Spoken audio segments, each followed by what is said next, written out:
Hello friends, welcome to Maitri's world. ఈరోజు మనము పుదీనా రైస్ ఎలా చేయాలో చూద్దాం రండి. దానికోసం ముందుగా అన్నాన్ని వండి పెట్టుకోవాలి. తర్వాత కొత్తిమీర ఆకు, పుదీనాకు, పచ్చిమిర్చి, కరివేపాకు అన్నింటిని కూడా మనం రెడీగా పెట్టుకోవాలి. తర్వాత ఒక యాలక్కాయ, 2 లవంగాలు, కొంచెం దాల్చిన చెక్క, వీటిని నీటిలో నానబెట్టి ఉంచుకోవాలి. అలాగే బిర్యానీ ఆకుని కూడా వేసుకోవాలి.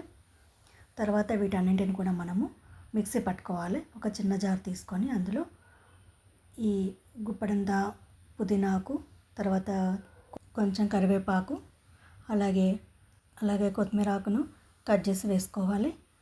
తర్వాత పచ్చిమిర్చిని కూడా చిన్న ముక్కలుగా కట్ చేసుకొని వేసుకోవాలి. ఎందుకంటే పెద్దగా వేస్తే మిక్సీలో తిరగవు కాబట్టి చిన్న ముక్కలుగా కట్ చేసుకొని వేసుకోవాలి. తర్వాత మన కారానికి సరిపడాన్ని వేసుకోవాలి. అవసరమైతే ఇంకా వేసుకోవచ్చు. నాకు 2 సరిపోతాయి కాబట్టి 2 వేసాను. మనం నానబెట్టుకున్నటువంటి ఈ గరం మసాలాను కూడా వేసుకోవాలి.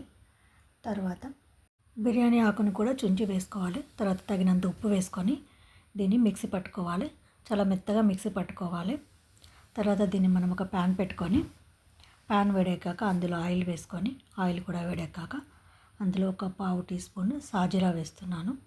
ఇది కాస్త ఫ్రై అయ్యాక అల్లం వెల్లిపాయ పేస్ట్ కూడా వేసుకొని బాగా ఫ్రై చేసుకోవాలి. ఈ పచ్చివాసన పోయేంత వరకు బాగా ఫ్రై చేసుకోవాలి. తర్వాత మనం మిక్సీ పట్టుకున్నటువంటి ఈ పుదీనా కొత్తిమీర పేస్ట్ని కూడా వేసుకొని బాగా కలుపుకోవాలి. ఇందులో కూడా పచ్చివాసన ఉంటుంది, అన్ని పచ్చివే కాబట్టి ఇందులో కూడా పచ్చివాసన పోయేంత వరకు మనం కలుపుకుంటూ నెమ్మదిగా సిమ్లో పెట్టుకొని బాగా ఫ్రై చేసుకోవాలి.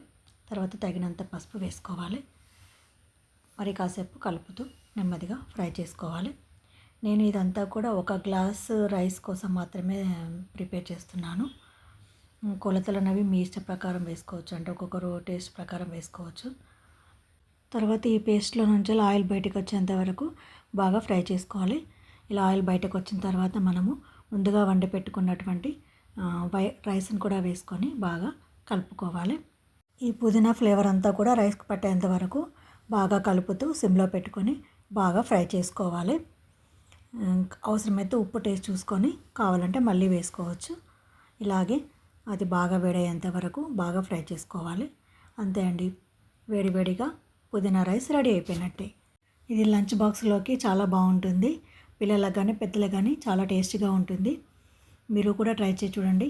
ఇందులో ఇంకా నిమ్మరసం పిండుకుంటే ఇంకా టేస్ట్ ఉంటుంది. ఇది నచ్చిన వాళ్ళు పిండుకోవచ్చు, లేదంటే వదిలేయచ్చు. అంతే అండి, వేడి వేడి పుదీనా రైస్ రెడీ అయిపోయింది.